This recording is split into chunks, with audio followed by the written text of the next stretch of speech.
SC/ST जो act है वो पूरे देश के लिए है और ये जो एक्ट है ये सिर्फ यूनिवर्सिटीज में पढ़ने वाले बच्चों के लिए है।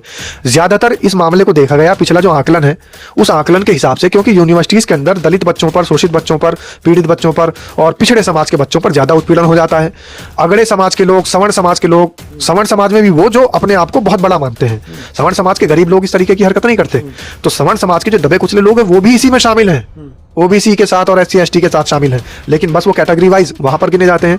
तो ये बिल सिर्फ उन लोगों के लिए था कि भाई स्कूल कैंपस में, यूनिवर्सिटी कैंपस में, कॉलेजेस में, इंस्टीट्यूशन में इस तरीके की घटनाएं नहीं होनी चाहिए। अगर कोई बच्चा पढ़ने के लिए गया है तो उसको कम से कम सिक्योरिटी तो प्रोवाइड होनी चाहिए कि हाँ भाई उसके साथ में कुछ गलत ना हो जाए। सिर्फ इतना सा बिल है और देखिए कि इतना सा बिल भी भारतीय जनता पार्टी के और मनुवादी विचारधारा के जो संविधान के विरोधी हैं उनके पेट में हजम नहीं हो। नमस्कार, स्वागत है आपका। मेरा नाम है विपिन बेबाक, मेरे साथ पत्रकार शादाब रिजवी।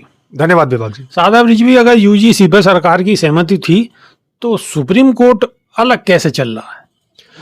देखिए, सहमति सरकार की नहीं थी इस पे पहले से ही। सरकार ने खुद एक सदस्यता जो इसकी कमेटी है उसके अंदर तमाम सदस्यों को लिया है, तो सबकी सहमति थी, देश के विपक्ष की भी सहमति थी और सत्ताधारी पार्टी के लोगों की भी सहमति थी।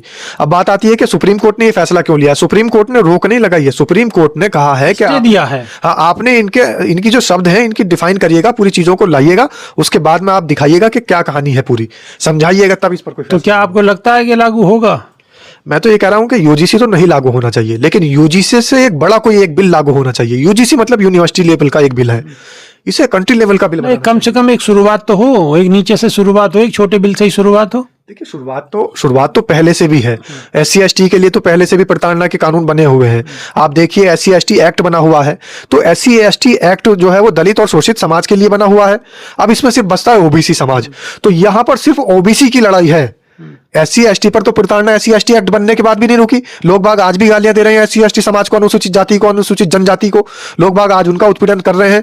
जो बड़े जाति के लोग, थोड़ा सा अधिकार ओबीसी को भी मिल जाता तो ठीक रहता, क्या दिक्कत है? बस इसमें सिर्फ ओबीसी बढ़ाया गया है और सही बात तो यह है कि ओबीसी को बढ़ाने के बाद में SC/ST को इसमें साथ में शामिल कर लिया गया है। और हाँ, फर्क इतना है, SC/ST जो एक्ट है वो पूरे देश के लिए है और ये जो एक्ट है ये सिर्फ यूनिवर्सिटीज में पढ़ने वाले बच्चों के लिए है। ज्यादातर इस मामले को देखा गया, पिछला जो आकलन है उस आकलन के हिसाब से, क्योंकि यूनिवर्सिटीज के अंदर दलित बच्चों पर, शोषित बच्चों पर, पीड़ित बच्चों पर और पिछड़े समाज के बच्चों पर ज्यादा उत्पीड़न हो जाता है। अगड़े समाज के लोग, सवर्ण समाज के लोग, सवर्ण समाज में भी वो जो अपने आप को बहुत बड़ा मानते हैं, सवर्ण समाज के गरीब लोग इस तरीके की हरकत नहीं करते, तो सवर्ण समाज के जो दबे कुचले लोग हैं वो भी इसी में शामिल हैं, ओबीसी के साथ और SC/ST के साथ शामिल हैं, लेकिन बस वो कैटेगरी वाइज वहां पर गिने जाते हैं।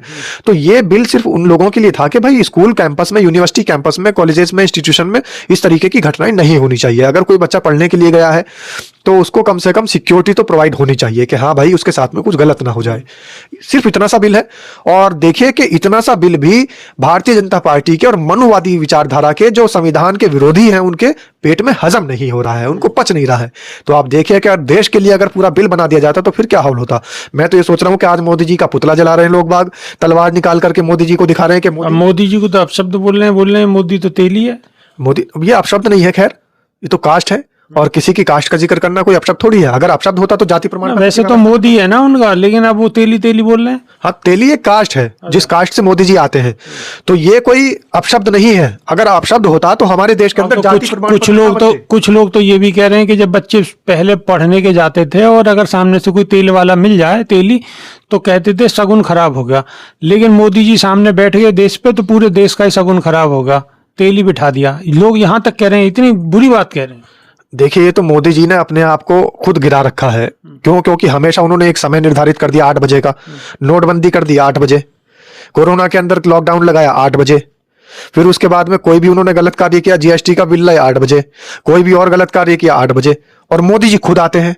हालांकि पिछली जो सरकारें थी तो अगर वो जिस मिनिस्ट्री से संबंधित विभाग का मामला होता था उस विभाग का अधिकारी या मंत्री उसकी घोषणा 8 PM मोदी जी को पसंद है, 8 PM। अब 8 PM पसंद है या ग्रीन लेवल पसंद है हमें नहीं पता, हालांकि भगवा लेवल का ही ज्यादा उनको पसंदीदा माना जाता है, ऑरेंज फ्लेवर में। लेकिन मैं तो ये कहता हूं कि जिस तरीके से मोदी जी ने अपने आप को 8 बजे लॉन्च कर करके लोगों के बीच में पनौती साबित कराने का काम किया है। हालांकि मैं पनौती नहीं बोलता हूं उनको, मैं तो बड़ा सम्मान करता हूं अपने प्रधानमंत्री यशस्वी नरेंद्र दामोदर दास मोदी जी का, लेकिन लोग जो उनको पनौती बोल रहे हैं वो गलत कर रहे हैं। और वो इसी बात के लिए बोल रहे हैं कि भाई आते हैं 8 बजे आकर के कोई घोषणा कर जाते हैं। और अगर नरेंद्र मोदी जी ने अपने मंत्रियों से, जैसे कोरोना का काल था उसमें अगर घोषणा करानी थी तो स्वास्थ्य मंत्री से करानी थी, और जैसे जीएसटी का मामला था तो वित्त मंत्री से घोषणा करानी थी। उसी के बाद जैसे नोटबंदी का मामला था तो रिजर्व बैंक के या फाइनेंस मिनिस्ट्री के ही किसी नेता से, मंत्री से करानी थी ये घोषणाएं। लेकिन मोदी जी को अगर कोई बस भी को भी हरी झंडी दिखानी होती है तो वो परिवहन मंत्री से नहीं कराएंगे लॉन्चिंग, खुद करेंगे। अगर शिक्षा की कोई अगर एक किताब भी उनको लॉन्च करनी होती तो शिक्षा मंत्री नहीं आएगा वहां हमारे देश का, वहां मोदी जी होंगे।